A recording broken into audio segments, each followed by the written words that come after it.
I am so delighted to be here today at the Wanderlust Festival on the beautiful Sunshine Coast, and I really have the greatest of pleasure, and it is my honour to be interviewing today Swami Govindananda.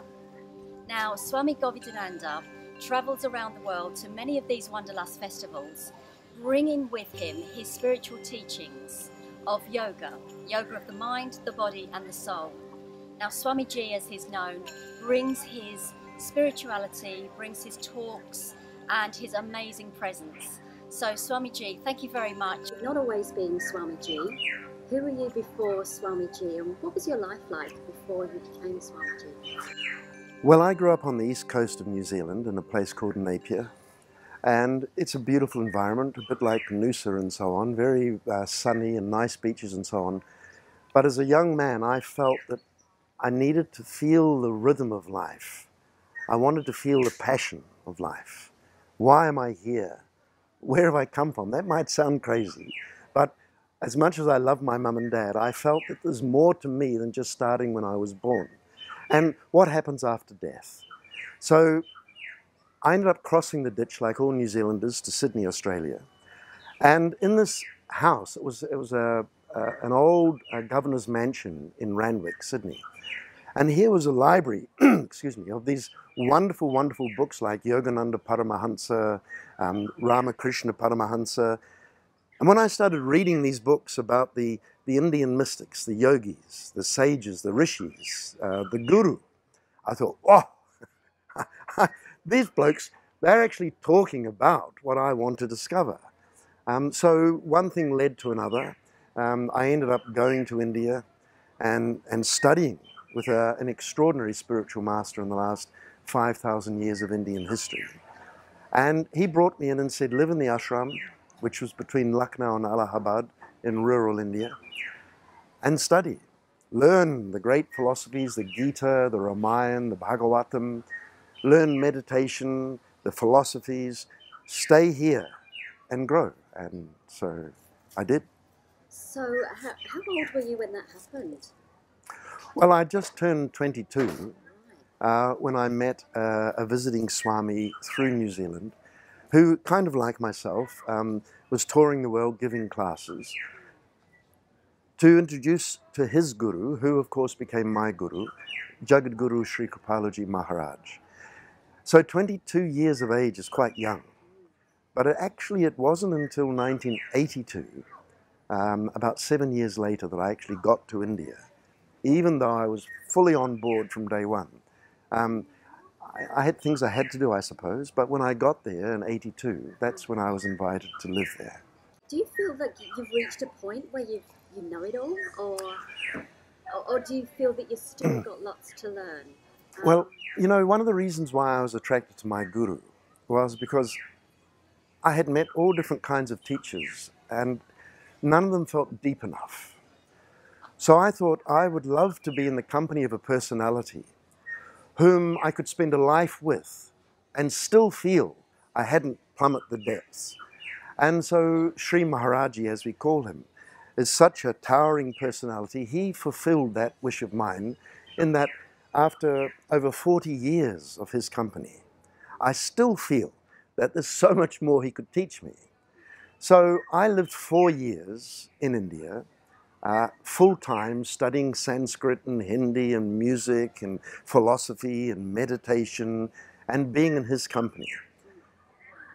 At the end of the 4 years, I understood that actually I was just beginning.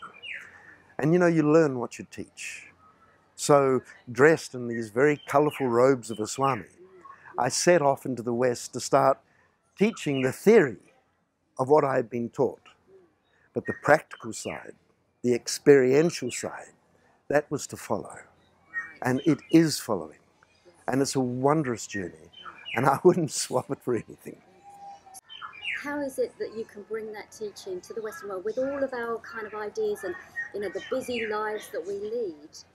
How can you bring people into a much sort of calmer space to really get into their essence, into their source of who they are and what there is in this world? You know, there must be something more. So how do you help that process?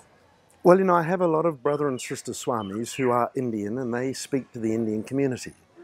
But when I left India, I sort of made a deal with myself, if you can do such a thing. I thought, you know, I grew up with a rugby ball, the mighty All Blacks, etc.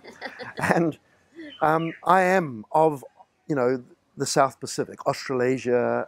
I understand the Americans, and I thought, well, why don't I take what I am to this community, and apart from dressing differently, share the knowledge in a language I think that they can relate to. And so there's not many airs and graces about myself. You know, I just want to be humorous, approachable, but very deep and profound at the same time. So hopefully when people are in my company, they sense, look, this chap, I can come and talk to him, I can have a coffee with him. But when he gets going, when he starts digging deep into what he's really on about, I better sit up and I better pay attention, because this knowledge is so profound, so deep. So in other words, in answer to your question, it's incremental, it's small steps. First I give the proposition, the introduction. And then if people say, Swamiji, don't go away, tell me something more, then I do my best to be available. And, you know, within a couple of months of this filming, there'll be a new website, G Living, going up. And G, actually J-I, G Living. G is I respect you. I respect the divine energy that's within you, what's within me, your culture, your language, your creed, your age, your gender, doesn't matter. G Living, living with respect.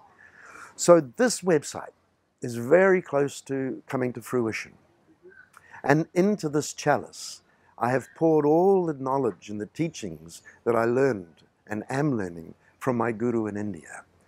And you can come along and you can stream 7 steps to self-understanding. You can stream, it's about 40 talks actually, but it's step by step. And if this is what you want, if you really want to learn this pathway, hopefully you'll sit there and go, bring a cup of tea, love, I'm going to sit down and go through this. I want some more now. I want more. And then if you do that, I'll have webinars where you can tap in with me and talk about what you're learning, retreats that you can come and attend, go to India with myself. Many, many things are on offer if it appeals to you. Yes, yeah. One of the things that you said earlier, I mean, about the teachings of yoga, and one of the things that I picked up on was the karma yoga. Is there a particular project that you work on in India? To help? Big time, absolutely big time. The vision of Sri Maharaji, my guru, I never understood when I was with him. He pushed us hard to do karma yoga, to give of yourself. Now we have manifest 3 fully professional hospitals. I mean, if you put your mind on how would I start a hospital and who would I need and what equipment, your mind would burst. But he did it. And these hospitals are for the poor. There's no charge. Even your medicine.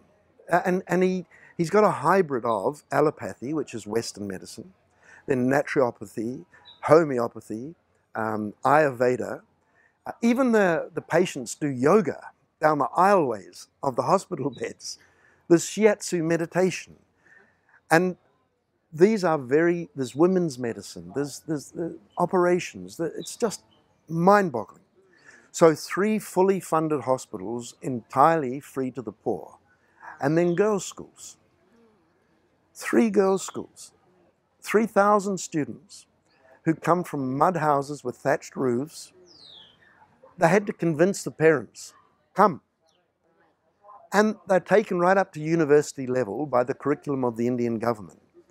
And when I asked the administrator, because Sri Maharaji, again, this was his vision, you know, you step out of kind of like a bombed Beirut, you know, broken bricks and rubble, and you step into the school gates and there's green lawn and the beautiful uniforms. This is for the poor, again, no cost. Yes, yeah. And when I asked the administrator, you know, it's great that you're educating them, and I said, why? What's the real heart of what you're doing? And she said, we want to empower these girls so that they know and have the ability to say no when something's going against them in their culture or the villages or whatever, so they have confidence that they can be themselves and express themselves. So they're empowering them. Ah, Beautiful. And this is done all through giving and serving.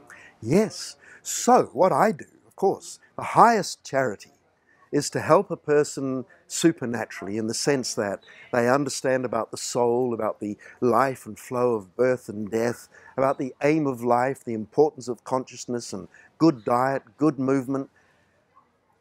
But spiritual knowledge can transform a person in a lifetime into an extraordinary individual of great beauty, depth and love. So that's the highest charity. But what we do is, of course, that is my number one aim as per my wishes of my guru. But any excess funds, yes, to the hospitals and schools you go. And it's more. Like recently about 15,000 widows in India. That you can't imagine how hard a life they have. We gave them something like 67 different items to every one of them, including a fridge and a TV, cooking pots, gas cooker, clothes. Sri Maharaji laughingly said, first I thought, you know, I'll give them a pair of gloves because winter's coming. And then he thought, well, why stop at the gloves? I'll give them a coat. And then he thought, well, why stop at the coat? I'll give them socks. But then he said, I thought, well, they've got to have shoes. So I gave them shoes. Well, what about their head? So he gave them a hat. Well, what about a heater? So he gave them a heater. And you think money's flowing out of Maharaji? No, he looks at us and says, I've promised, I'm doing, now you make it happen. So that's this helping others. Yes, it's the greatest gift, and of course that flows naturally then, the more that you give back.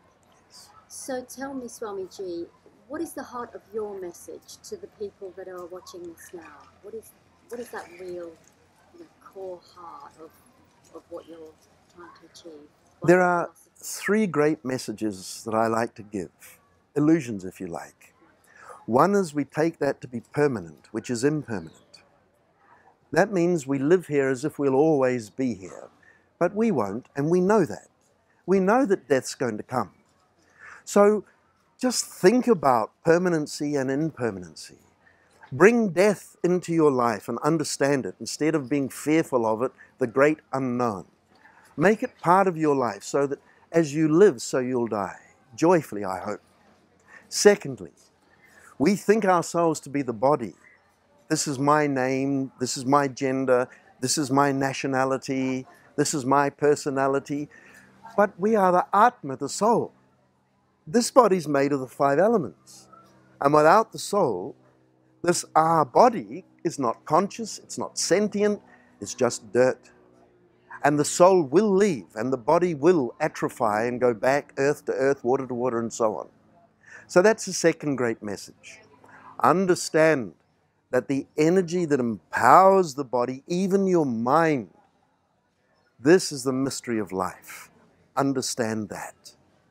And the third great thing I'd like to share, we look for happiness where it isn't. We look externally. We say, if I have that, I marry you, if I do this, if I, out, externally. Of course, there's great value, and we have to do these things. I'm not saying no. But looking for happiness where it's not actually means look for it where it is. And it's to do with the Atma.